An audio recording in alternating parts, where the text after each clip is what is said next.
How many times have you taken a cigarette, lit it, had a drag, and thought, I don't even want this? You may have got to the point where you actually hate smoking, yet your hand is still reaching for the pack. So what's happening here in this love-hate relationship with smoking? If you feel that you've had enough of smoking and you don't even enjoy it anymore, why can't you stop? If this is the question that's been sitting with you, then we're going to talk about it today. And no, it's not about the nicotine or you not wanting to stop badly enough. Let's dive in. So here's a question for you. When did you actually last enjoy a cigarette? Not need one, enjoy one. For most women, the answer is actually a little complicated. You may feel both emotions at the same time. You're enjoying it, but you feel guilty about it. You love the sensation, but you feel the shame. There are emotions going here, there, and everywhere at once. Maybe you don't enjoy it, but you feel you need it. And here we are, stuck in this constant tug of war between the love and the hate. When women come to see me to start smoking, they genuinely want to start. Yet another part of them is really scared about what will happen if they start smoking. How will they comfort themselves?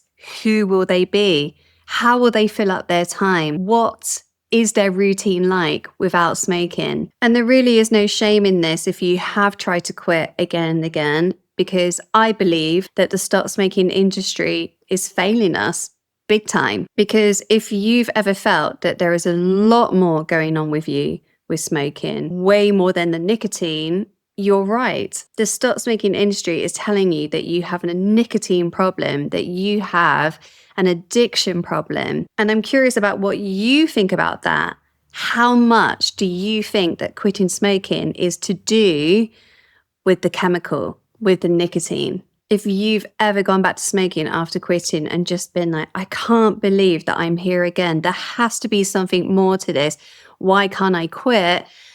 Then let's talk about it, because there really is more going on here. If nicotine was the whole story to stopping smoking, then when you have tried to quit, you would have just rode those waves, gone through any withdrawal symptoms that might have come up, and then you would never have looked back, right? And the most defeating and upsetting thing is that when you do go back to smoking, you're given a story about why that's happened, why you can't quit smoking. People might have told you, or you might said to yourself, well, that's it. I'm just not strong enough. I don't have the willpower for this. Or I'm too addicted. I have a big addiction problem. Maybe I don't want this badly enough. Maybe I'm one of those people that just can't quit. Maybe I'm not taking this seriously enough. And that story is a lie. If we treat smoking like a battle that has to be fought through with our teeth clenched and our fists, we are going to stay stuck. And we're women, remember. Yes, we have the masculine side to us, but we also have the feminine side to us too. And if we approach stop smoking with a lot more love and care and presence within ourselves, this is where the tides really start to change. Because here is the key. If we approach stop smoking by looking at your emotional connection to the smoking and the conflicting thoughts and feelings and behaviors that are going on right now, this is where you're going to very quickly see and feel the shift. You are highly capable of doing what you want. You can stop smoking. It's your choice and it's within your power. You've just been given the wrong tools. So let me share this with you. For a number of years, I was in a job that I really didn't like. It was draining. It was incompatible with me. And it got to the point where it was affecting my physical and mental health. Every morning when I woke up, I was not looking forward to going to this job. But I got up, I went anyway. And I told myself, you've got this job, you need the money, you need to get out of the debt that you're in, you've got no choice but to go. That was a lie. That was one job out of all the jobs that I could have possibly done at that time. The story I was telling myself that there's no other way was the thing keeping me stuck in that job, not the job itself. I also used to be a chronic people pleaser. I've been through that. I've said yes when I meant no, and I've stayed quiet when I had something to say. Not because I wanted to, but because the conflict felt much harder than the cost to myself. Anyone else eating when they weren't hungry? Yeah, me too.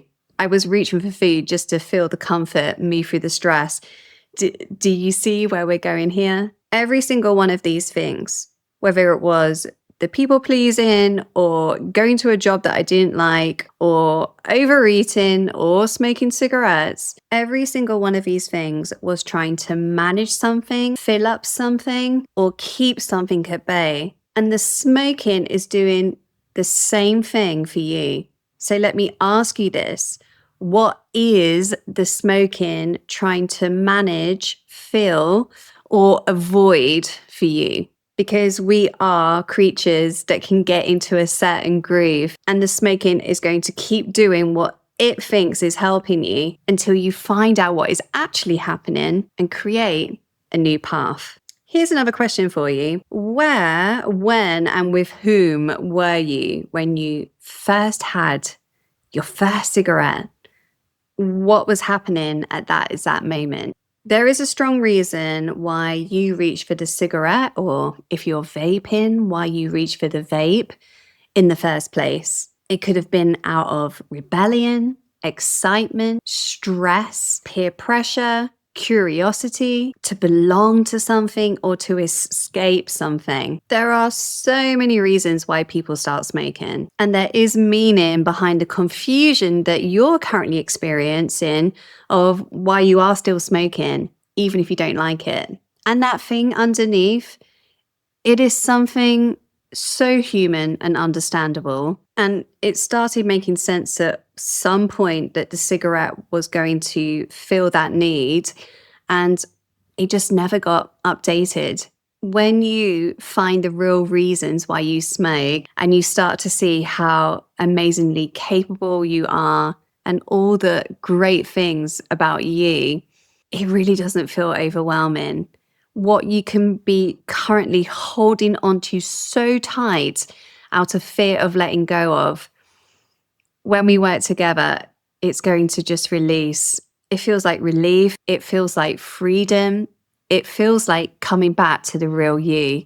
And you can finally say, oh, well, that's what that was about then. And then maybe for the first time, you're going to really feel that you have options and you have choice when it comes to you being a non-smoker. No more battles, no more white knuckling through it. You'll no longer be counting days or promising yourself the night before that you're going to stop, only for the next morning to wake up and automatically smoke or go and buy more cigarettes. Women come to me genuinely having tried so many things, maybe the patches, cold turkey, Wellbutrin, Chantix. And after going through the non-smoker method, they're done, because we find the actual thing that smoking is doing for you and release that emotional connection with confidence. If this is landing for you, you can dive into my free masterclass to find out more, or you can book a call directly with me.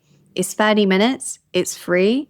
And we're going to look exactly at what smoking is doing for you, what you've tried, what your worries are, and where you can go from here. The links are below. And if you're listening to this as a podcast, you can find me directly at thenonsmoker.com. Thank you for leaving a comment, review, liking, and subscribing. It's going to really get this message out to women who simply do not want to smoke. I'll see you next week.